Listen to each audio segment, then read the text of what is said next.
This is not normal to have this crab meat looking stuff. So this is your biceps tendon.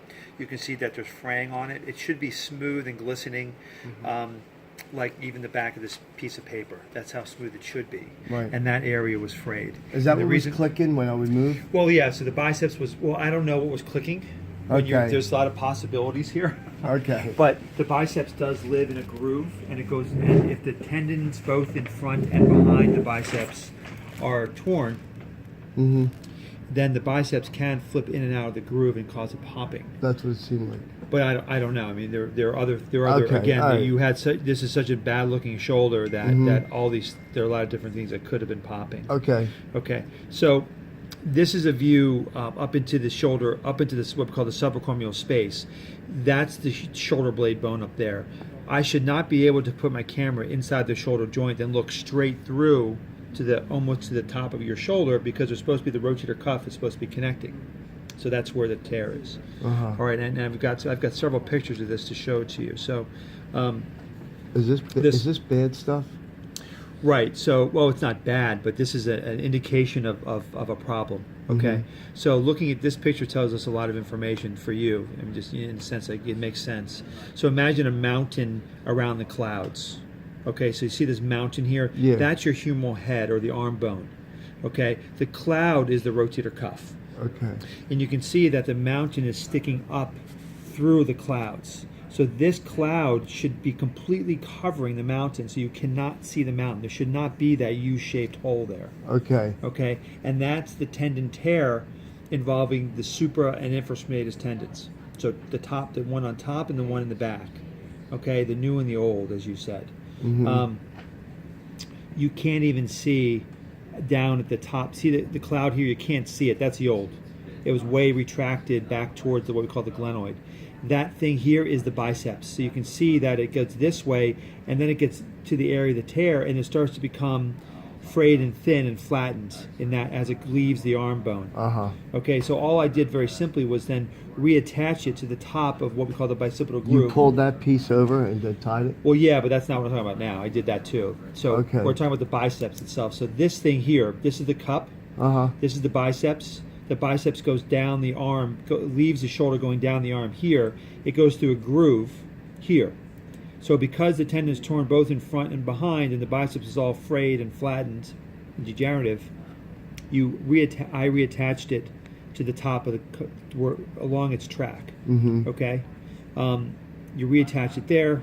You remove the rest of it so there's no stiffness that occurs. Okay. Okay, so the biceps is connected to your arm at the top where it's supposed to be.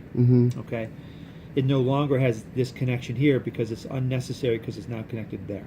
Okay. All right, so that then frees up this area to then go ahead and then start the repair. This is the bone spur you had, and that might be part of the culprit as to why you have these issues. Okay.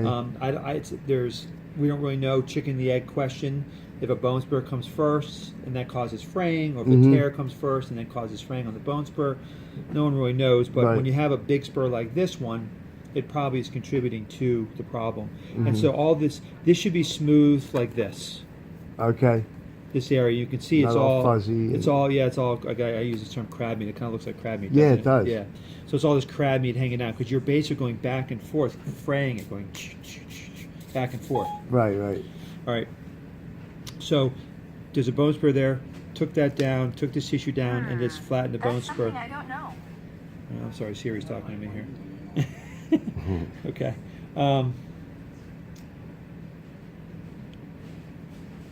What's that black thing? Oh, that's my instrument. All right. Yeah. Oh, there's that thing. I was looking for that. Right. It's in there? Okay. All right. Here's another view. Okay, so this is the view looking from the back to the front. Okay. Now what I'm going to do is I'm going to bring the camera to the side, looking sideways. Okay. Okay. And this is basically looking sideways at the same issue. After? This is after I did the biceps, but before I started working on the rotator cuff. Okay. Okay. So here's that cloud again, and here's the mountain. That makes sense? Yeah, so now it's cleaned up. No, it's a different angle. It's this looking from the side. So here it is over here. This is the cloud. See the cloud here? Yeah. So this is the intact rotator cuff, and this is the torn area. Okay. Okay. So this gives you an idea. Does that make sense? Yeah, I'm catching. Okay, yeah. So this is the intact tendon here. That's the way it should be. Okay? It's covering the head here. You don't see humeral head here. But then you start seeing the tear here, and that's this tear here. Wow. Yeah, I know. It's big. Wow.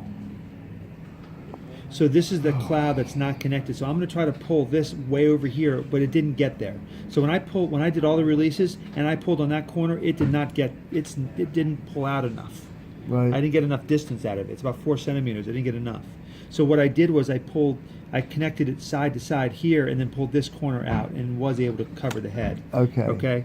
So these are just more pictures of the cloud.